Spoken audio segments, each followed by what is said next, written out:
Mas é evidente para eles que Jesus nunca teve uma doutrina. Ele nunca ensinou um conjunto de verdades ou de dogmas que ninguém possa conscientemente e voluntariamente rejeitar sem desviar-se de Deus e perder sua alma.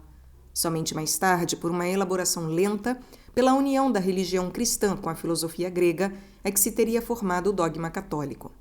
Para que Jesus pareça mais semelhante a nós, os protestantes liberais e os modernistas sustentaram que ele ignorava muitas coisas relativas ao reino de Deus e que não tinha, desde o início de sua vida, consciência de sua messianidade. Uns e outros reconhecem que ele trouxe um fermento que foi a origem de um movimento religioso, mas ele não teria ensinado uma doutrina em cuja verdade não se pode recusar crer sem faltar-se da via da salvação.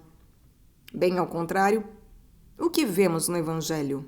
Lemos em São Lucas que, quando tinha 12 anos de idade, Jesus foi encontrado por Maria e José no templo, sentado em meio aos doutores, ouvindo-os e interrogando-os, e todos os que o ouviam ficavam extasiados com sua inteligência e com suas respostas. Quando a sua mãe o interrogou, ele respondeu: "Por que me procuráveis? Não sabíeis que devo ocupar-me com as coisas de meu Pai?" Bem antes do início do seu ministério público, portanto, Jesus conhecia a sua missão. E nesse ministério ele fala constantemente de sua doutrina, das verdades das quais veio dar testemunho, da luz que ele traz ao mundo, da fé devida às suas palavras. Como relata São Marcos, ele começa seu ministério pregando o evangelho do reino de Deus e dizendo: "Cumpriu-se o tempo, e o reino de Deus está próximo. Arrependei-vos e crede no evangelho." São Mateus diz que, tendo Jesus terminado seu sermão na montanha, as multidões ficaram extasiadas com a sua doutrina, porque ele ensinava com autoridade, e não como os escribas e os fariseus. O mesmo São Mateus relata também que Jesus, antes de deixar seus apóstolos, disse-lhes: "Toda a autoridade me foi dada no céu e na terra. Ide, portanto, e fazei que todas as nações se tornem discípulos, batizando-as em nome do Pai, do Filho e do Espírito Santo, e ensinando-as a observar tudo quanto vos ordenei. E eis que eu estou convosco todos os dias, até o fim do mundo." Em São Marcos, essas palavras são relatadas de modo mais completo. "Ide por todo o mundo e pregai o evangelho a toda criatura. Quem crer e for batizado será salvo. Quem não crer será condenado." Está bem claro aqui que sua doutrina é necessária para a salvação. No Evangelho, Jesus aparece constantemente como mestre e falando de sua doutrina. Na Quinta-feira Santa, depois de ter lavado os pés dos apóstolos, ele lhes diz: "Compreendeis o que vos fiz? Vós me chamais mestre e senhor, e dizeis bem, pois eu o sou. Se, pois eu, o mestre e o senhor, vos lavei os pés, dei-vos o exemplo para que, como eu vos fiz, também vós o façais. Se compreenderdes estas coisas e a praticardes, felizes sereis." Com muita frequência ele diz: "A minha doutrina não é minha, mas daquele que me enviou. Se alguém quer cumprir a vontade de Deus, saberá se minha doutrina é de Deus ou se falo por mim mesmo." Por 6 vezes Jesus repete em São João: "Aquele que crê em mim, com uma fé vivificada pelo amor, tem a vida eterna." E diz aos fariseus: "Se eu faço as obras de meu Pai, mesmo que não acrediteis em mim, crede nas obras, a fim de saberdes e reconhecerdes que o Pai está em mim e eu no Pai. Enquanto tendes a luz, crede na luz." Os apóstolos também anunciam em toda parte a palavra de Jesus como divina. São Paulo declara ter recebido do próprio Jesus a sua doutrina, quando escreve aos Gálatas: "Eu vos declaro, irmãos, que o evangelho por mim anunciado não é segundo o homem, pois eu não o recebi nem aprendi de algum homem, mas por revelação de Jesus Cristo." São Paulo lembra aqui a sua conversão e que a sua doutrina é conforme a dos outros apóstolos, tendo sido aprovada por eles quando se encontraram em Jerusalém. É desta doutrina evangélica que vive toda a igreja primitiva, sem nenhuma preocupação de conciliá-la com a filosofia grega. Portanto, Jesus teve realmente um ensinamento, apesar do que dizem muitos racionalistas. E mais do que isso, a sublimidade de sua doutrina aparece logo que se ouve pregá-la, e sobretudo quando se compara o que ela nos diz sobre Deus e sobre a vida humana com o que sobre isso dizem os filósofos ou mesmo Moisés e os profetas. Descobre-se nela facilmente os dogmas mais elevados e a moral mais pura. E quanto mais a praticamos, mais a sua grandeza se impõe a nós. Quanto mais dela vivemos, mais a amamos e mais percebemos a sua eterna atualidade, enquanto as obras dos maiores gênios humanos envelhecem sempre de alguma forma. Os filósofos mais eminentes da antiguidade, Platão e Aristóteles, sem dúvida elevaram-se acima do materialismo e do ceticismo dos seus antecessores. Eles tinham certamente afirmado a existência de Deus, a inteligência suprema e o soberano bem. Mas não tinham conseguido chegar à ideia explícita da criação ex nihilo, não supondo nenhum sujeito pré-existente a ser transformado. E, sobretudo, não tinham conseguido chegar à ideia de criação livre, a ideia do fiat criador, enunciada nas primeiras linhas do Gênesis. Eles não chegavam a conceber de que maneira profunda os seres deste mundo dependem de Deus. Em consequência, a sua ideia da providência era ainda muito tímida.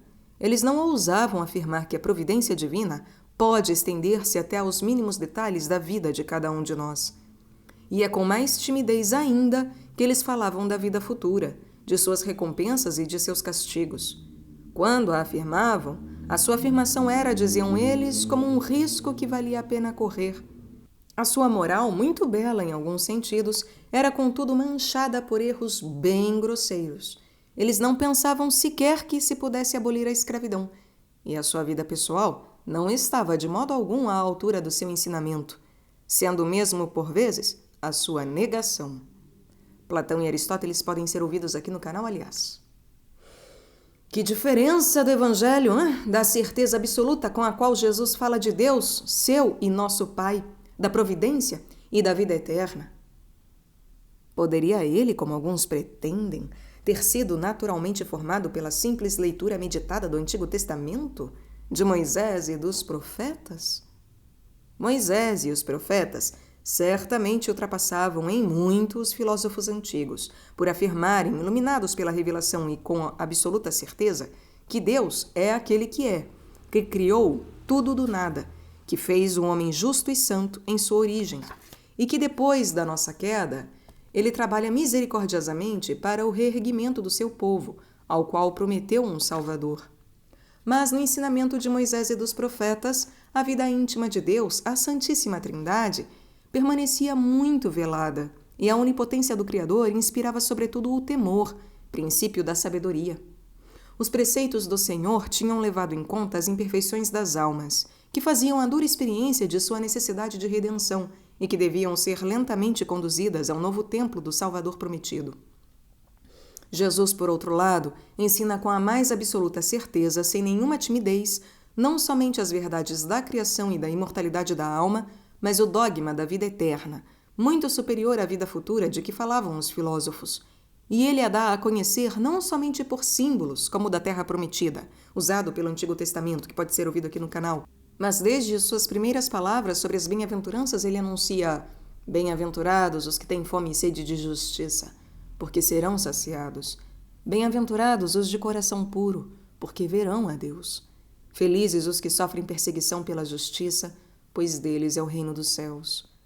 Alegrai-vos e exultai, pois será grande a vossa recompensa nos céus. Ao servo fiel ele diz: intra in gaudium Domini tui. Entra na alegria do teu Senhor. Isto é, vê Deus como Ele mesmo se vê e ama-o como Ele mesmo se ama. Desde o início do seu ministério, no Sermão da Montanha, Jesus não nos diz apenas, como Moisés, que Deus é Criador e Senhor de todas as coisas, mas que Ele é nosso Pai e nos ensina a rezar assim: Pai nosso que estais nos céus, santificado seja o vosso nome. Venha a nós o vosso reino, seja feita a vossa vontade. Não seria possível dar aos homens mais alta ideia de Deus, nem mais santificadora para suas vidas. Aí está em germe todo dogma e toda moral cristã. Esse Pai eterno, acrescenta Jesus, tem um Filho único, gerado desde toda a eternidade. E Deus amou tanto o mundo que lhe deu seu Filho único, a fim de que todo aquele que nele crer não pereça, mas tenha a vida eterna. Jesus se manifesta cada vez mais como esse Filho único de Deus, vindo para nos salvar, para nos resgatar por sua paixão e por sua morte. Ele anuncia que ressuscitará, que subirá ao céu, mas que, no entanto, continuará presente na Igreja até o fim dos tempos, na Eucaristia e pelo Espírito Santo, que Ele nos enviará e que habitará em nós para fazer-nos compreender o sentido das palavras evangélicas e conduzir assim as almas à vida eterna. Esta aparece desde então como a união indissolúvel com o Pai, o Filho e o Espírito Santo na clareza da visão. Bem-aventurados os que têm o coração puro, porque verão a Deus. Como não suportar o que se possa dizer injustamente de nós, se pensamos que daquele que é o mestre dos mestres, daquele que é a verdade e a vida, houve quem escrevesse que ele nunca ensinou nenhuma doutrina?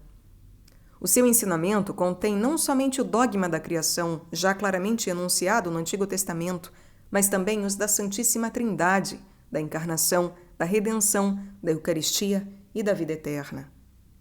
Tantos mistérios sobrenaturais insondáveis, mas que respondem às nossas mais profundas aspirações naturais e suscitam outros mais elevados, mistérios que se harmonizam admiravelmente entre si e nos quais os incrédulos em vão procuram encontrar contradições.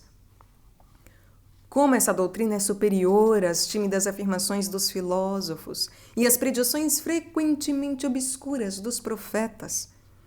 Essa doutrina, em sua simplicidade, é sublime no sentido mais próprio da palavra. O sublime é, com efeito, o que há de mais elevado, de mais extraordinário na ordem do belo, e assim como o belo é uma harmonia esplêndida, o esplendor da unidade na diversidade, o sublime, é a harmonia mais elevada e mais íntima das coisas mais diversas, mais distantes entre si e aparentemente inconciliáveis. O sublime é, sobretudo, a íntima união da suprema bondade com a mais profunda miséria. Quando a misericórdia divina se inclina assim, o reconhecimento já não se exprime somente por palavras, mas por lágrimas, sinal de uma relação das mais profundas que ultrapassa a linguagem humana. Ora, os mistérios da encarnação, da redenção, da Eucaristia são a união das riquezas infinitas da misericórdia divina com a universal miséria da humanidade, a união da pobreza do homem com a infinita grandeza de Deus. Essa sublimidade não aparece menos na moral de Jesus do que nos mistérios que ele revela. Como parecem pequenas as máximas dos sábios pagãos em comparação com o Evangelho. Eles diziam, como Sócrates, conhece-te a ti mesmo, sê homem. A medida do bem é o homem de bem, que vive segundo a reta razão. E Jesus vem dizer, sede perfeitos como o vosso Pai Celestial é perfeito. Sede perfeitos, não somente como anjos, mas como o Pai Celeste é perfeito, pois recebestes uma participação não somente na vida angélica, mas na vida íntima de Deus, o germe da vida eterna, que consistirá em ver Deus como Ele se vê, em amá-lo como Ele se ama. Felizes os que têm o coração puro, porque verão a Deus. Os sábios da antiguidade diziam com orgulho, o homem forte, adestrado na luta contra a adversidade, é um espetáculo divino. E Jesus diz com humildade, simplicidade e profundidade, bem-aventurados os que choram as suas faltas, bem-aventurados os que sofrem perseguição pela justiça, pois deles é o reino dos céus. O reino dos céus já se realizou neles. Eis uma palavra que jamais tinha sido ouvida. Palavra tão elevada que os próprios crentes são com frequência lentos para compreendê-la, quando chega para eles a perseguição. Palavra impressionante e, contudo, tão simples na boca do Salvador. Não há nenhuma relação entre a mais elevada moral pagã e a de Jesus. As virtudes de que falam os filósofos são virtudes adquiridas, frequentemente instáveis. As virtudes de que fala o Salvador são virtudes infusas, que devem crescer pelo merecimento até a vida sobrenatural da eternidade. Quanto também a nova lei do Evangelho, que é uma lei de amor, é superior à lei do temor promulgada por Moisés. Foi dito aos antigos, não matarás. Eu, porém, vos digo, todo aquele que se irritar contra seu irmão merece a condenação. Ouvistes que foi dito, amarás o teu próximo e odiarás o teu inimigo. Eu, porém, vos digo, amai os vossos inimigos e orai pelos que vos perseguem. Desse modo vos tornareis filhos do vosso Pai que está nos céus, porque ele faz nascer o sol igualmente sobre maus e bons, e cair a chuva sobre justos e injustos. Com efeito, se amais apenas os que vos amam, não fazeis nada além do que os pagãos também fazem. Portanto, deveis ser perfeitos como vosso Pai Celeste é perfeito. Estas últimas palavras são o resumo de todo o Sermão da Montanha, no início do ministério do Salvador. Como foi dito, Jesus substitui a limitada nobreza das virtudes humanas pela grande nobreza da sua santidade. Ele prega a fome e a sede da justiça de Deus ou da união com Deus. Não se sabe o que mais admirar nesta doutrina, se a elevação, a profundidade, a extensão, o conhecimento íntimo dos segredos dos corações ou as visões infalíveis sobre o futuro. Todos esses esplendores sobrenaturais se conciliam admiravelmente com a maior naturalidade na expressão e no mais apurado senso prático. É impossível encontrar mais perfeita harmonia entre a natureza e a graça. As aspirações naturais não são apenas satisfeitas, mas ultrapassadas, e a palavra de Cristo suscita outras muito superiores, e que se unem no desejo eficaz e muito intenso da vida sobrenatural da eternidade, da glória de Deus e da salvação das almas. Outras tantas palavras ignoradas dos sábios pagãos e apenas balbuciadas pelos profetas do Antigo Testamento. É realmente a plenitude da revelação divina que nos é dada aqui na Terra de modo ainda obscuro, para nos conduzir à revelação definitiva e radiosa da eternidade. A doutrina de Jesus, por sua sublimidade e sua conformidade com as nossas mais elevadas aspirações, supera de tal forma todas as outras doutrinas, mesmo aquela que o povo eleito se vangloriava com razão de ter recebido de Deus, que é impossível não reconhecer nela o caráter de uma poderosa e sobre-humana originalidade. Mas essa originalidade não é a de um inovador que rompe com o passado. Jesus diz: "Não penseis que vim revogar a lei e os profetas. Não vim revogá-los, mas dar-lhes pleno cumprimento." Compreende-se que os judeus, admirados, dissessem: "Como é que ele conhece as Escrituras sem ter estudado?" E que os enviados dos fariseus, não ousando pôr-lhe a mão em cima, confessassem: "Ninguém jamais falou como este homem." Portanto, não se pode pretender que Jesus trouxe somente um fermento que deu início a um movimento religioso, mas que não teve uma doutrina. O credo todo inteiro pode ser encontrado em seu ensinamento e pode ser expresso com suas próprias palavras, não somente aquelas relatadas por São João, mas também as que se encontram nos 3 primeiros evangelhos e que estão ligadas a toda a trama da narrativa, a todos os fatos da sua vida, de sua paixão e de sua morte. Todo o Novo Testamento pode ser ouvido aqui no canal. O modo como Jesus ensinava. O modo como Jesus ensinou não é menos sublime em sua simplicidade que o objeto da sua doutrina. Foi dito que o estilo é o homem. Jesus Cristo tem, com efeito, o seu estilo próprio. Para poder ter uma vaga ideia do que foi o seu ascendente sobre as almas, seria preciso ouvir a pregação de grandes santos como São Bernardo, São Domingos, o Santo Cura d'Ars. São Bernardo pode ser ouvido aqui no canal. O apóstolo, diz São Tomás, que também pode ser ouvido, deve exprimir-se de tal maneira que a palavra de Deus ilumine a inteligência, toque o coração e mova a vontade ao cumprimento dos preceitos. O apóstolo deve exprimir-se de tal maneira que a palavra de Deus ilumine a inteligência, toque o coração e mova a vontade ao cumprimento dos preceitos. O apóstolo deve, pois, falar com autoridade, em nome de Deus, com simplicidade para poder ser compreendido por todas as almas, com unção sobrenatural para tocar os corações e com força para mover as vontades em direção a Deus. Ora, o modo de ensinar de Jesus nos revela uma autoridade soberana que não é igualada senão pela simplicidade e pela unção com a qual ele comunica as verdades mais elevadas. Daí vem a força do Evangelho e a atração profunda que ele exerce há quase 2000 anos, apesar da sua austeridade e suas exigências. A autoridade incomparável de Jesus se manifesta pela força de sua afirmação e pelo ascendente de sua santidade. De que modo ele fala? Ele não recorre aos métodos da eloquência humana que lisonjeia o ouvinte. Procura agradá-lo e cativar a sua imaginação mais do que esclarecê-lo, não. Não há o menor aparato oratório nos sermões do mestre.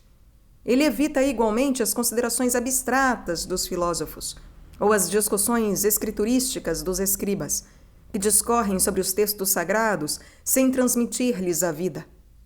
Jesus não argumenta. Ele fala em fórmulas breves, claras, penetrantes. Se o teu olho é para ti causa de escândalo, arranca-o. Se a tua mão, corta-a. Amai os vossos inimigos. Bendizei aqueles que vos amaldiçoam. São fórmulas que se chocam com as paixões desordenadas e assombram a razão, mas que vão direto à alma de boa vontade, que suscitam essa boa vontade naqueles que buscam a verdade ou que penetram como um raio de luz reprovador nos espíritos mais exigentes e rebeldes. O que quereis que os homens vos façam, fazei-o vós a eles. Se alguém te bater na face direita, oferece-lhe também a esquerda. A quem te tomar a túnica, entrega também o manto. Assim ganharás a alma do teu irmão. Esclarecê-lo-ás e o salvarás. Essas máximas são tão novas e tão belas que não se pode mais esquecê-las. Elas ficam gravadas em nós como a luz da nossa consciência que nos direciona para o bem e nos reprova o nosso egoísmo. Jesus fala com a autoridade do Mestre Supremo. Vós me chamais Mestre e Senhor, e dizeis bem, pois eu o sou. Ele se mostra superior a todo julgamento dos homens, a todo exame, a toda crítica, a toda contradição. Nenhum outro empregou as suas fórmulas. Eu vim ao mundo para dar testemunho da verdade. Quem é da verdade, escuta a minha voz. Em verdade vos digo, eu vos falo daquilo que vi junto de meu Pai. Vós credes em Deus. Crede também em mim. Eu sou a luz do mundo. Quem me segue não andará nas trevas, mas terá a luz da vida. Embora eu dê testemunho de mim mesmo, o meu testemunho é válido porque sei de onde venho e para onde vou. Eu sou o caminho, a verdade e a vida. Não se poderia conceber uma maior autoridade doutrinal. A autoridade da sua vida vinha confirmar a da sua inteligência. O comportamento dos filósofos era frequentemente contrário à sua moral. O próprio Moisés não teve toda a perfeição que o Senhor esperava dele, e por isso que não entrou na terra prometida. Jesus, ao contrário, começava por praticar perfeitamente tudo o que ensinava. Cepiti facere et docere. Por cumprir perfeitamente os preceitos e os conselhos, sem nenhuma imperfeição, ele podia dizer: quem de vós me acusará de pecado? Deixei-vos o exemplo, para que, como eu vos fiz, também vós o façais. Se observais meus mandamentos, permanecereis no meu amor, como eu guardei os mandamentos de meu Pai e permaneço no seu amor. A sua palavra nada mais era do que o reflexo da sua conduta, e ele nos pede incomparavelmente menos do que ele fez por nós. Esvaziou-se a si mesmo, fazendo-se obediente até a morte, e morte de cruz. Jamais a autoridade da vida confirmou melhor a autoridade da doutrina. O que não é menos impressionante é que a essa autoridade soberana se unia intimamente a maior simplicidade. O que destrói a simplicidade em muitos mestres humanos é a falsa grandeza do orgulho, que é, na verdade, pequenez e tolice. Jesus é demasiado grande para experimentar o menor orgulho por sua inteligência e sua vida.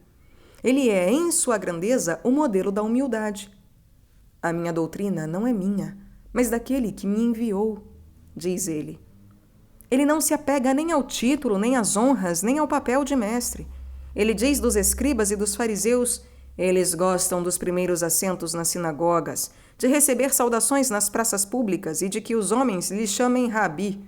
Quanto a vós, não permitais que vos chamem Rabi, pois um só é o vosso mestre, e todos vós sois irmãos. E enquanto os fariseus gostam de sentar-se na cátedra de Moisés, quem vai ele evangelizar de preferência? Os pobres. Os pobres tão desprezados pelos sábios do paganismo. Esse é mesmo, juntamente com os milagres, um sinal de sua messianidade. Pauperes evangelizantur. Os pobres são evangelizados.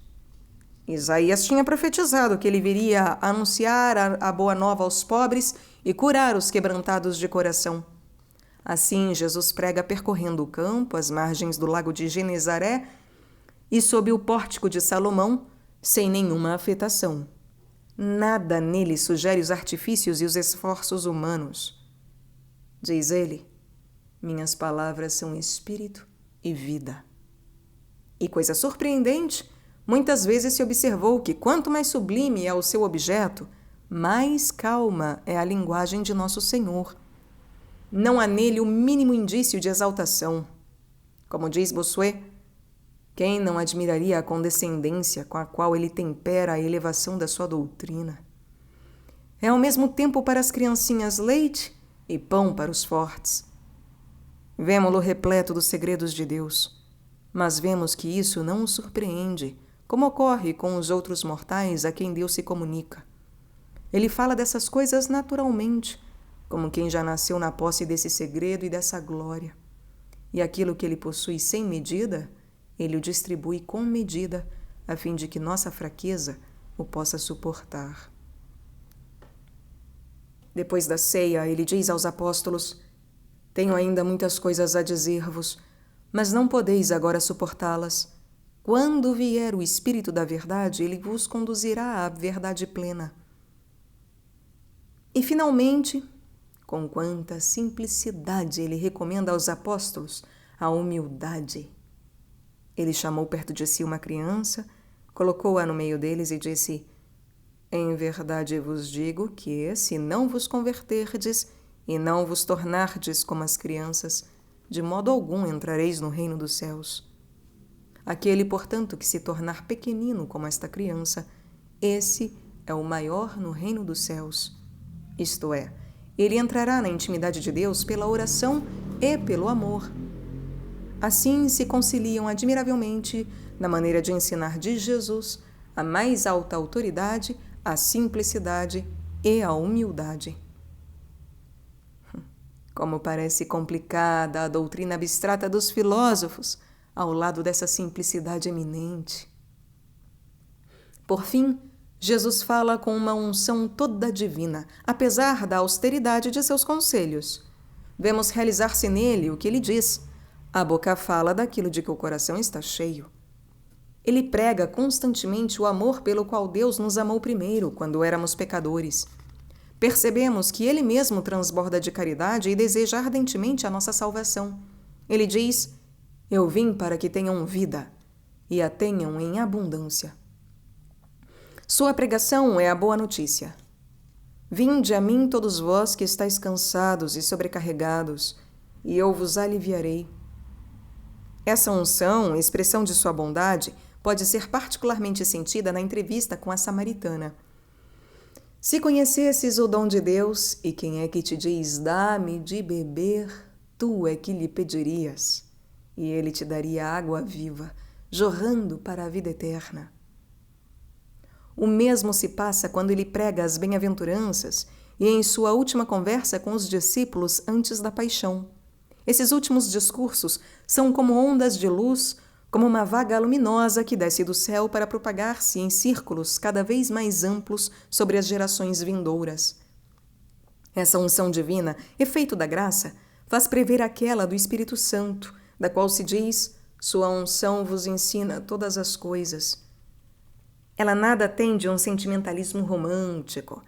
Ela se faz acompanhar pela renúncia. Ela luta contra o pecado, contra o espírito do mundo e o espírito do mal. Ela nada tem de um sentimentalismo romântico. Ela se faz acompanhar pela renúncia, pela luta contra o pecado, contra o espírito do mundo e o espírito do mal. Se alguém quiser seguir-me, renuncie a si mesmo, tome a sua cruz todos os dias e siga-me. Se Jesus diz muitas vezes que nos traz a paz, a união com Deus, ele também diz que para ter essa paz é preciso lutar contra tudo o que nos possa levar ao mal E, nesse sentido, ele acrescenta: não vim trazer a paz, mas a espada. Os mais amados por Deus terão particularmente de sofrer perseguição por parte daqueles que não querem receber a boa nova do Evangelho. Lemos isso em São Lucas. Ficarão divididos: pai contra filho, filho contra pai, mãe contra filha e filha contra a mãe. Os inimigos do homem serão os seus próprios familiares. Aquele que ama pai ou mãe mais do que a mim não é digno de mim. Veremos essas divisões nas famílias durante os 3 séculos de perseguição. Sentimos aqui todas as exigências da lei divina. É essa santa austeridade, unida à humildade, que mostra a origem totalmente sobrenatural da unção do Salvador. Ele disse algumas vezes a seus santos: não contes com os julgamentos favoráveis dos homens, pois eu te amo com um amor perfeito. Passei minha existência nas humilhações, na vida escondida e no desprezo. Dessa forma, eu glorificava a meu Pai, estabelecia as bases da minha igreja e remediava os males do orgulho. É esse o caminho que deves seguir. É bem esse o estilo de Cristo, a sua maneira própria. Como diz muito bem o Padre Gros, um mestre humilde pode ensinar grandes coisas, mas as ensinará com humildade. Se ele confere peso e autoridade ao que diz, não será absolutamente para fazer-se valorizar a si mesmo, mas para exaltar aquele em nome de quem ele fala, e para causar maior impressão nos espíritos. Assim foi Jesus Cristo em seu ensinamento. Seria impossível dizer coisas tão elevadas e tão divinas de maneira mais simples. Assim ensinam aqueles que têm interioridade de espírito. Eles falam com segurança e ao mesmo tempo com humildade, porque não falam de si mesmos. Suas palavras têm, para os corações bem preparados, uma persuasão, uma eficácia que só pode vir da graça que as ditou. Daí a força e o atrativo profundo do Evangelho, que confronta e cativa ao mesmo tempo. Ele confronta nossas paixões desregradas e cativa a nossa boa vontade.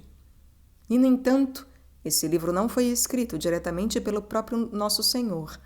Como diz São Tomás, convinha que o maior dos mestres, ao invés de escrever um livro, imprimisse sua doutrina no coração de seus discípulos, pela graça de luz e da força que lhes concedia. É o mais elevado dos magistérios, o magistério vivo. E é por isso que, como também observa São Tomás, a lei nova do Evangelho é, em primeiro lugar, escrita espiritualmente nos corações dos fiéis pela graça do Espírito Santo, antes de o ser materialmente sobre a pedra ou o pergaminho. Jesus contentou-se com escrever na alma dos seus apóstolos uma carta viva, que eles deram a conhecer ao mundo. Ide e ensinai a todas as nações. E, de fato, a sua doutrina se difundiu, apesar de 1000 obstáculos, até os confins do mundo conhecido dos antigos. Esse poder de comunicação continua sendo exercido hoje, depois de 20 séculos.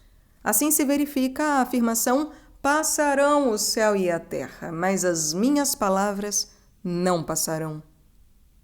São, como dizia Pedro, palavras de vida eterna.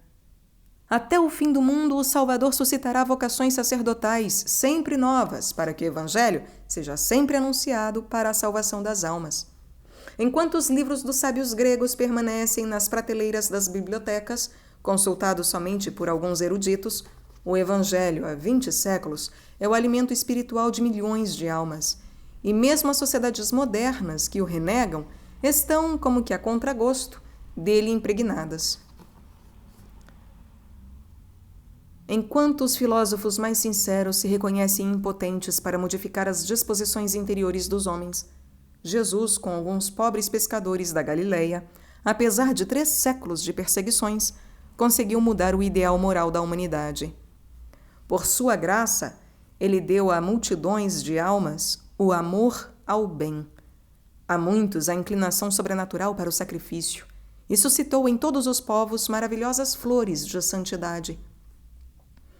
O martiriológio cristão, que se lê todos os dias no ofício após as laudes, é um grande motivo de credibilidade, um grande sinal da origem divina da doutrina de Jesus. Nenhum outro pôde conservar assim uma doutrina sempre viva através dos séculos por uma raça imortal de discípulos, de modo que depois de 2000 anos nós continuamos reconhecendo nela as palavras de vida eterna. Quando lemos com recolhimento o Evangelho, perguntamos-nos como pôde o Salvador reunir em seu ensinamento, em seu modo de pregar, qualidades tão diversas, a soberana autoridade da doutrina e da vida, e uma simplicidade tão perfeita, tão penetrada de humildade, a unção que comove e a austeridade que exige. A união íntima de qualidades tão diferentes não pode ser explicada naturalmente. A natureza nos determina numa direção, a do nosso temperamento, que precisa ser contemplado pela virtude. Mas em Jesus, a união tão profunda de qualidades tão diversas não pode ser senão o efeito de uma elevadíssima virtude e de uma elevadíssima contemplação, ou, em outras palavras, de uma graça absolutamente excepcional. Remontemos agora à fonte na qual Jesus auria essa força doutrinal e esse ascendente. A contemplação do Salvador, superior a qualquer outra, segundo o Evangelho de São João.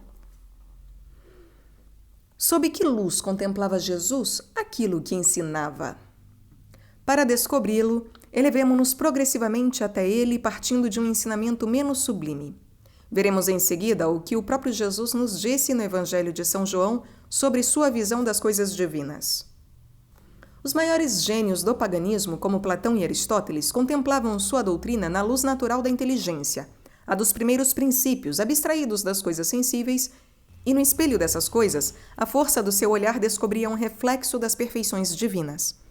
Assim, eles ensinavam que Deus é o ser primeiro, a inteligência suprema que tudo ordenou e o soberano bem. Mas em suas afirmações havia ainda muitas obscuridades e incertezas. Os profetas do Antigo Testamento contemplavam a doutrina que anunciavam na luz profética unida à luz sobrenatural da fé, que é incomparavelmente superior à luz natural da inteligência de que eram dotados os maiores pensadores da filosofia grega. Assim, Isaías previa o Salvador prometido. Um menino nos nasceu, um filho nos foi dado, o poder foi colocado sobre seus ombros, e ele é chamado Conselheiro Admirável, Deus Forte, Pai Eterno, Príncipe da Paz. Mas a luz profética e a luz da fé infusa permanecem obscuras, no sentido de que não nos dão a evidência dos mistérios sobrenaturais. Elas apenas fazem aderir ao testemunho infalível de Deus. Assim como as mais altas estrelas não bastam para nos manifestar toda a profundidade do firmamento, assim também a luz infusa da profecia e da fé não bastam para iluminar o que São Paulo chama as profundezas de Deus. A sua vida íntima, que somente conheceremos claramente no céu. Sem dúvida, os dons do Espírito Santo, dons de inteligência e de sabedoria, nos proporcionam um conhecimento vivo, quase experimental dos mistérios sobrenaturais que eles nos permitem penetrar e saborear, mas por eles não chegamos a ultrapassar a obscuridade da fé. Os apóstolos receberam, como os profetas, a luz profética e a da fé infusa num alto grau. Um deles, São Paulo, apóstolo dos gentios, recebeu mesmo, em vista de seu ministério excepcional, uma graça de luz especial, absolutamente extraordinária, que ele descreve assim: Conheço um homem em Cristo que há 14 anos foi arrebatado ao terceiro céu. Se em seu corpo não sei, se fora do corpo não sei, Deus o sabe. E sei que esse homem foi arrebatado até o paraíso e ouviu palavras inefáveis, que não é lícito ao homem repetir. São Paulo parece relembrar aqui o arrebatamento mencionado nos Atos dos Apóstolos, onde são relatadas estas palavras do grande convertido. Tendo eu voltado a Jerusalém, quando orava no templo, sucedeu-me entrar em êxtase, e vi o Senhor que me dizia: apressa-te e sai logo de Jerusalém, porque não acolherão aqui o teu testemunho a meu respeito. Quando ele diz que foi arrebatado ao terceiro céu, refere-se, como entendem os hebreus, ao céu espiritual, onde Deus habita, o empíreo, acima do céu do ar, a atmosfera, e mesmo do céu dos astros, o éter. Como pensaram Santo Agostinho e São Tomás, é provável, portanto, que São Paulo queria dizer que foi elevado por um breve momento à visão beatífica da essência divina. Parece, dizem esses grandes doutores, que tinham eles mesmos recebido grandes graças de contemplação, que Paulo, nesse breve momento, contemplou o que o olho do homem não viu e o que o ouvido não ouviu, o que Deus preparou para aqueles que o amam. Depois desse arrebatamento, o grande apóstolo tinha uma convicção tão profunda da verdade da doutrina divina que pregava, que essa convicção ultrapassava sempre as palavras mais elevadas que lhe vinham aos lábios. Os termos sublimes são numerosos em seus escritos, e às vezes se precipitam como uma torrente que desce das montanhas e não conseguem transmitir o que ele viu. Seus termos mais elevados não são senão vestígios nos quais se distingue uma intuição superior para adaptar-se à nossa inteligência. Muitas vezes, infelizmente, há mais conteúdo nos lábios dos pregadores do que em sua fé e em seu coração. E a pregação se torna então teatral, afetada e empolada. São Paulo, ao contrário, sabia mais do que conseguia dizer. Havia sempre mais em sua alma e em seu coração do que em seus lábios. O Espírito dominava a letra e a vivificava. Ele falava daquilo que tinha contemplado em Deus. São Tomás diz que a pregação deve derivar da plenitude da contemplação, para ser viva e santificadora, para lembrar um pouco esse ignitum eloquium, essa palavra de fogo de que falam os salmos. Para descrever a vista que se tem do alto do Mont Blanc, é preciso ter ido até lá. Não basta ter folheado um guia dos Alpes. Para falar de um modo extremamente luminoso e vivo de Deus e da encarnação redentora, Paulo tinha sido elevado, ao menos por um instante, ao cume da contemplação divina. E é por isso que ele foi o grande doutor dos gentios, encarregado de transmitir-lhes pela primeira vez a palavra do Mestre. Mas se Paulo foi elevado, ao menos por um instante, à contemplação da essência divina, o que dizer do próprio Jesus? É certo que Jesus, por sua inteligência divina, não cessava de ver a Deus, e mais ainda, a sua inteligência divina, comum às três pessoas, identifica-se sem nenhuma distinção real com a essência divina sempre conhecida. E a pessoa do Verbo é o esplendor da luz eterna, candor est lucis aeternae, o resplendor da glória do Pai.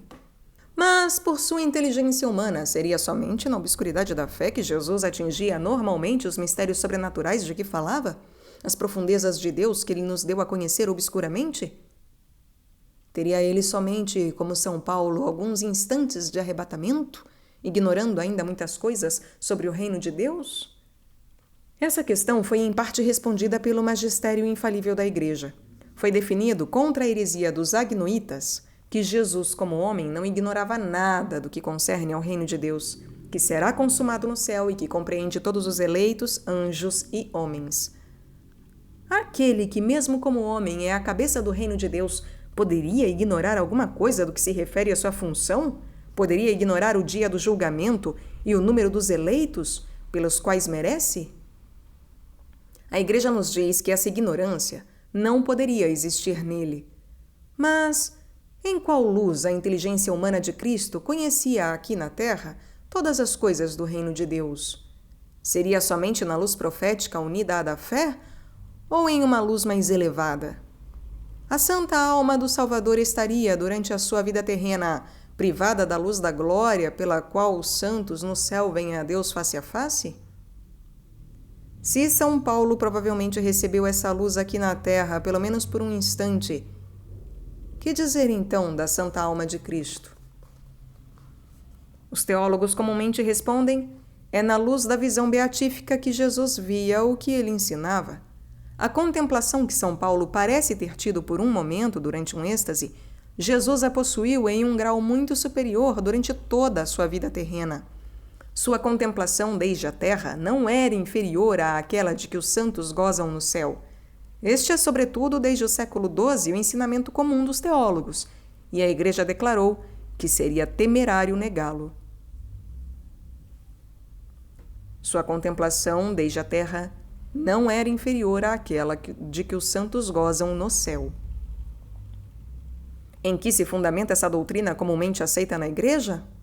Ela se fundamenta, para começar, em muitas palavras de Jesus. Em São João, ele diz a Nicodemos, ao falar-lhe da regeneração espiritual: em verdade te digo, falamos do que sabemos e damos testemunho do que vimos.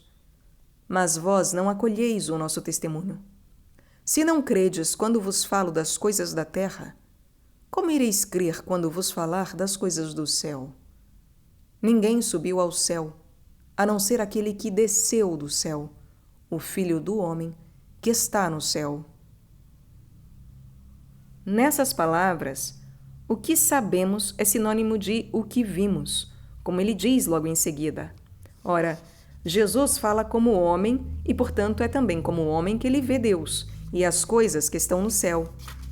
O testemunho não deve corresponder ao conhecimento do qual ele deriva? E como no momento em que Jesus fala, as almas dos justos defuntos ainda aguardam sua entrada no céu, ele diz, como acabamos de ver, ninguém subiu ao céu, a não ser aquele que desceu do céu, o Filho do homem que está no céu. Portanto, Jesus já está no céu, não somente como Filho de Deus, por sua divindade e sua inteligência divina, mas como Filho do homem, por sua inteligência humana. Não somente ele estará no céu depois da sua morte, sua ressurreição e sua ascensão, mas ele já está lá. Isso equivale a dizer que, desde agora, por sua inteligência humana, ele vê Deus face a face, sem nenhum intermediário, pois o céu nada mais é do que a pátria espiritual onde os bem-aventurados desfrutam da visão imediata de Deus, ou da vida eterna, que consiste em ver Deus como ele mesmo se vê e em amá-lo como ele mesmo se ama. Também a tradição diz comumente que Jesus, desde este mundo, era ao mesmo tempo viator et comprehensor, viajante rumo à eternidade e compreensor, ou bem-aventurado, possuindo já a vida eterna. Jesus diz ainda: quem escuta o ensinamento do Pai e dele aprende, vem a mim. Não que alguém tenha visto o Pai. Só aquele que vem de junto de Deus viu o Pai. Em verdade vos digo, aquele que crê em mim tem a vida eterna. Jesus diz aqui que os fiéis escutam o Pai, sua palavra, mas que não o viram, enquanto que ele que vem de Deus viu o Pai. Portanto, ele é mais do que um simples fiel. Não está reduzido a crer em Deus, a crer em sua própria divindade e personalidade divina. Ele tem mais do que a fé, tem a visão que os bem-aventurados possuem no céu. Há uma enorme diferença entre crer e ver. Igualmente, na oração sacerdotal, ao rezar por seus discípulos, Jesus diz ainda: Pai, aqueles que me deste, quero que onde eu estou também eles estejam comigo, para que contemplem em mim a glória que me deste, porque me amaste antes da fundação do mundo. Estas últimas palavras são singularmente expressivas. Quero que onde eu estou, isto é, no céu, aqueles que me deste estejam também comigo. Os apóstolos já têm a fé sobrenatural, e Jesus pede para eles a visão beatífica, a visão da essência divina e da glória que foi dada a ele como homem, e que deriva da glória incriada ou beatitude essencial de que ele desfruta como Deus. Ele pede para seus apóstolos a graça consumada que ele mesmo já tem, isto é, a vida eterna que consiste em ver a Deus e àquele que ele enviou. Foi assim que São João Batista e depois dele São João Evangelista compreenderam o testemunho do Mestre. São João Batista diz aos discípulos de Jesus: Eu não sou o Cristo, mas fui enviado adiante dele. É preciso que ele cresça e eu diminua. Aquele que vem do alto está acima de todos.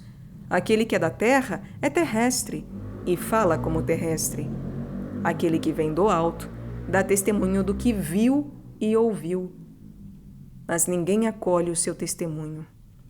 Aquele que Deus enviou fala as palavras de Deus, pois Deus lhe dá o Espírito sem medida. O Pai ama o Filho e tudo entregou em suas mãos. Quem crê no Filho tem a vida eterna. A vida eterna já começada. Esse testemunho de São João Batista não é menos elevado do que aquele dado por São João Evangelista no prólogo do 4º Evangelho. Ninguém jamais viu a Deus. O Filho único que está no seio do Pai é quem o deu a conhecer.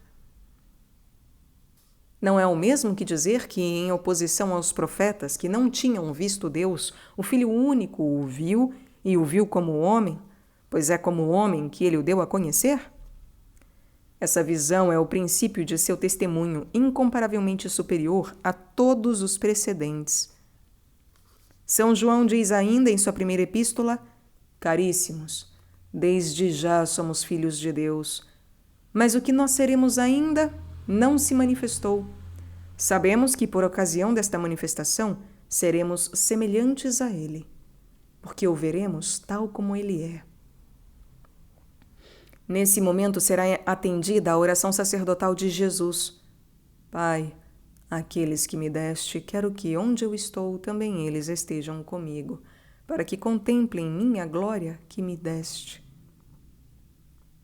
Quanto mais nos detemos na contemplação, no sentido literal dessas palavras de Cristo, mais percebemos na obscuridade da fé essa verdade, que o Salvador tinha, neste mundo já, essa luz de glória, que ele manifestou a 3 de seus discípulos sobre o Tabor no dia da transfiguração, quando por alguns instantes essa luz resplandeceu em seu corpo. Por fim, não é também isso que diz São Paulo quando escreve: Aprove a Deus que nele habitasse toda a sua plenitude. Nele estão escondidos todos os tesouros da sabedoria e do conhecimento. Pudesseis vós compreender qual é a sua largura, a altura e a profundidade. Depois de ter muitas vezes e de muitos modos falado outrora a nossos pais pelos profetas, Deus, nestes últimos tempos, falou-nos por meio do seu Filho, a quem constituiu o herdeiro de todas as coisas e pelo qual criou o mundo. É ele o resplendor de sua glória e a expressão do seu ser, tão superior aos anjos quanto o nome que possui excede o deles. Se Jesus foi, desde este mundo, estabelecido herdeiro de todas as coisas, ele já desfrutou aqui da herança eterna. Sem isso, a sua inteligência humana teria sido menos iluminada que a dos anjos, que já então ele chamava seus anjos, ou seus ministros no reino de Deus. Enfim, se Jesus não tivesse tido aqui na terra a visão beatífica, ele se teria tornado mais perfeito ao recebê-la após sua morte. Sua caridade teria crescido com o conhecimento de Deus, o que é contrário ao ensinamento de toda a tradição, segundo a qual non melhoratus est Christus. Cristo não se tornou melhor ou mais perfeito.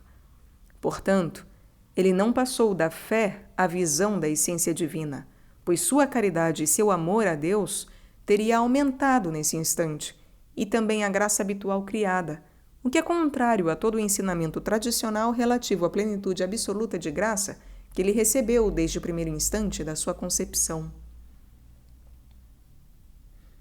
A contemplação do Salvador segundo a teologia. Pode a teologia precisar ainda mais o alcance das palavras escriturísticas que acabamos de citar? Ela o faz por argumentos de altíssima conveniência que São Tomás expõe admiravelmente. Jesus, diz ele, devia ter já aqui na terra a visão que possuem milhares de bem-aventurados no céu. Todo ser inteligente deve ter com efeito a ciência que convém ao seu estado. É o caso do médico, do magistrado, do padre. É verdade que, com demasiada frequência, pessoas incapazes e imprevidentes ocupam altas funções, com grande prejuízo daqueles que são por elas dirigidos. Mas não pode ser assim no caso dos que são imediatamente escolhidos por Deus para serem seus ministros extraordinários na transmissão da revelação. A providência não podia, pois, deixar de dar a Jesus uma ciência ou conhecimento proporcional à sua missão. Ora, a missão de Jesus é a de mestre da humanidade, encarregado de conduzi-la à vida eterna. Ele foi constituído mestre, dos apóstolos, dos doutores, dos maiores contemplativos. E isso para sempre. Não deve vir depois dele nenhum outro mais esclarecido para nos ensinar melhor o caminho que leva à eterna bem-aventurança. E o mestre perfeito não deve ter a evidência daquilo que ele ensina, sobretudo se ele mesmo é o caminho, a verdade e a vida? A divina providência não podia, pois, deixar de dar a Jesus a evidência dos mistérios sobrenaturais que ele ensinava. E essa evidência não pode ser senão a da visão do céu. O grande semeador de verdade, encarregado de dizer a todas as gerações humanas até o fim dos tempos as palavras de vida eterna, devia conhecer desde este mundo essa vida eterna. Ele conhecia a essência divina non per speculatum in enigmate, não por um espelho e de maneira obscura, mas face ad facem, face a face, segundo a expressão de São Paulo.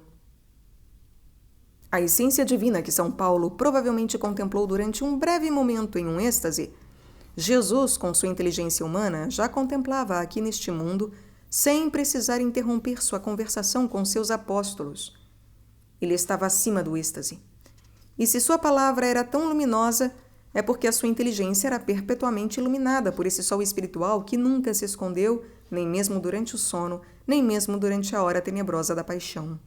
Milhares de almas no céu desfrutam dessa contemplação e somente chegaram a isso pelos méritos de Jesus Cristo. Portanto, poderia ele estar privado aqui na terra daquilo que conquistou para os outros por seus méritos? O Mestre e Senhor de toda a humanidade precisava ter a visão do objetivo rumo ao qual ele a conduzia. Essa é a principal razão fornecida por São Tomás. Uma segunda razão era conveniente que ele tivesse essa visão para que pudesse ter uma consciência clara da sua própria divindade, sem estar reduzido a crer nela de modo obscuro. Nós ainda não nos damos plenamente conta da imensa diferença que existe entre crer e ver. Somente teremos total consciência disso quando entrarmos no céu. Por fim, uma terceira razão. Jesus é o herdeiro natural de Deus, como diz São Paulo. Jesus, mesmo como homem, é filho de Deus por natureza, e não por adoção, como nós. Ora, o herdeiro natural goza imediatamente da sua herança. Ele teve, pois, a vida eterna por direito de nascença. A plenitude da graça que ele recebeu no instante da sua concepção devia assim florescer desde esse instante. Caso contrário, Jesus se teria tornado mais perfeito depois, e, contrariamente, como vimos ao que diz o segundo Concílio de Constantinopla, a sua caridade, o seu amor a Deus, teria crescido mais tarde, quando ele tivesse saído da obscuridade da fé e recebido a luz da glória.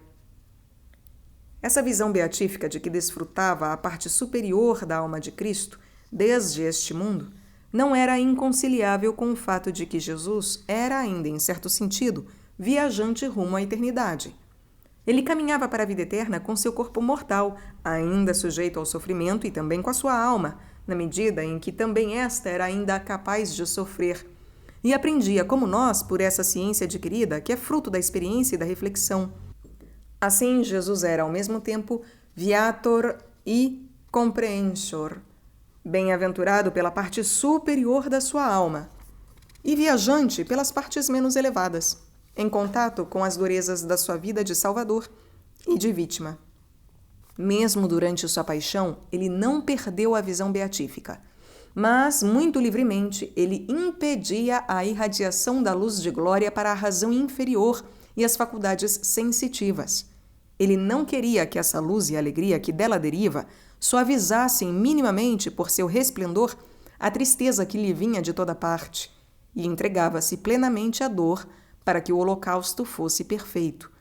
Assim também, embora de um modo menos perfeito, os mártires, em meio a seus sofrimentos, alegravam-se por dar o seu sangue em testemunho da sua fé em Cristo. O que contemplava a inteligência humana de Jesus sob essa luz de glória? A essência divina, a Santíssima Trindade, que ele já conhecia de um modo mais perfeito que os anjos, pois sua santa alma estava, pela união pessoal com o Verbo, mais próxima de Deus. Ele contemplava também na essência divina tudo o que se referia à missão universal do Senhor do Reino de Deus, de cabeça dos homens e dos anjos, de juiz dos vivos e dos mortos. Isto é, ele já conhecia em Deus todas as criaturas, todas as almas e tudo o que elas fizeram, fazem e farão. Ele conhecia o número dos eleitos, em que dia e hora o seu número estará completo, ou, em outras palavras, qual será a hora do fim do mundo. Ele nada ignorava, tampouco do mundo angélico, pois os anjos são seus ministros no reino de seu Pai. Ele se referiu a eles como seus anjos, que ele enviará no último dia para reunir os eleitos. Compreende-se assim o que escreveu São João da Cruz para os contemplativos. São João da Cruz pode ser ouvido aqui no canal, aliás. Ele escreveu na subida do Monte Carmelo: Sob a antiga lei, era lícito desejar receber de Deus comunicações por via sobrenatural. Mas já não é lícito, sob a nova lei, interrogá-lo dessa maneira, porque agora a plenitude da revelação nos foi dada em Jesus Cristo. Ao dar-nos seu Filho como Ele o fez, Ele, que é sua palavra única e definitiva, Ele, nos disse tudo de uma só vez. Aquilo que outrora Ele dizia parcialmente por meio dos profetas, em Jesus Ele já o disse de forma completa, ao dar-nos o tudo que é o seu Filho. Por isso, sob a nova lei, querer receber de Deus visões ou revelações não é somente tolice, mas é ofender a Deus, pois significa que não estamos fixando os olhos totalmente em Cristo, sem buscar mais nada. Fixai os olhos somente nele, pois nele tudo estabeleci e tudo revelei, diz o Pai, e nele achareis bem mais do que aquilo que pedis e desejais. O que buscais ao pedir visões e revelações é apenas detalhe. Enquanto se fixais os olhos em meu Filho, nele achareis o tudo, pois ele é toda a minha palavra e minha resposta, toda a minha visão e revelação. Tudo o que eu poderia manifestar-vos, já o fiz ao dar-vos meu Filho como irmão, mestre, companheiro, redentor e recompensa. Eu o disse quando meu Espírito desceu sobre ele no Monte Tabor. Este é meu Filho amado, em quem me comprazo. Escutai-o. Jesus é o mestre dos mestres, o dos maiores contemplativos. Ele via imediatamente na essência divina aquilo que ensinava, e é por isso que, quanto mais as almas progridem, mais elas abandonam todos os outros livros, para não mais alimentar-se senão do Evangelho ou das palavras do Salvador. Numa ordem inferior à visão beatífica, Jesus tinha também a ciência infusa, que os anjos possuem e que é por vezes concedida, em certa medida, aos santos.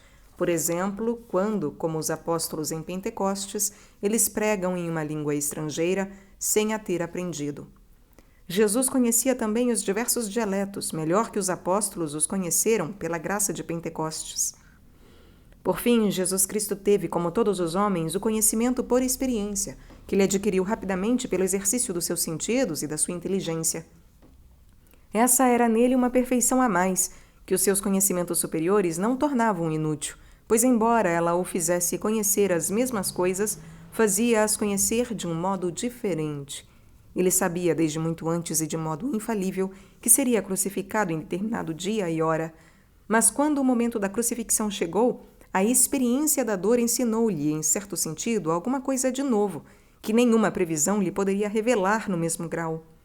Assim diz São Paulo: Jesus, mesmo sendo filho, aprendeu contudo a obediência pelo sofrimento, e tendo consumado essa missão, tornou-se para todos os que lhe obedecem princípio de salvação eterna. Tal foi, já aqui na Terra, a contemplação da inteligência humana de Cristo sob a iluminação de sua inteligência divina. Façamos oração pensando na luz de sua santa alma, nas riquezas sobrenaturais que ela contém desde o primeiro instante de sua vida.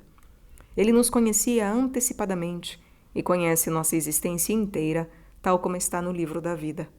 Ele sabia e sabe todas as influências hereditárias que contribuíram para formar o nosso temperamento. Conhece todas as nossas aptidões naturais, todas as graças sobrenaturais que recebemos e aquelas que rejeitamos. Ele vê todos os nossos atos passados, presentes e futuros. Ele vê o que será nossa alma daqui a 30 anos, daqui a 300 anos, daqui a 3.000 anos. Ele conhece nossas faltas muito melhor do que nós mesmos, e a humildade profunda que deveria ter sido a sua feliz consequência.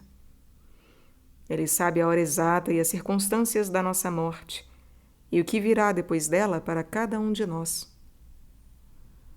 Senhor Jesus, dai-nos a vossa luz na oração. Conduzei-nos da meditação racional de vossas perfeições à oração do coração, que nos unirá mais intimamente a vós. Vós sois o bom pastor, que conduz suas ovelhas às pastagens eternas. Fazei que se realizem em nós as vossas palavras. As ovelhas escutam a voz do pastor. Ele as chama cada uma por seu nome e as conduz às pastagens. Eu sou o bom pastor. Eu conheço as minhas ovelhas e elas me conhecem. Elas escutam a minha voz. Eu as conheço e elas me seguirão. Eu lhes dou a vida eterna e elas jamais perecerão, e ninguém as arrebatará da minha mão. Meu Pai, que as deu a mim, é maior do que todos, e ninguém pode arrebatá-las da mão do Pai. O Pai e eu somos um.